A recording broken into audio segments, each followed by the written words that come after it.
Alright guys, a quick one. Here, I'll detail how to change touch sensitivity on iPhone.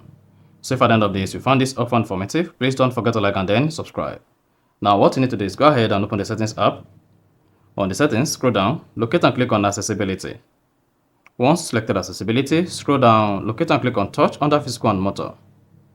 Then locate haptic touch and then click on it. Here, you have three options available here: fast, default and slow.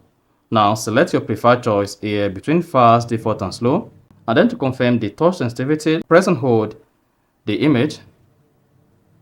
You see that? So this is the slow feature.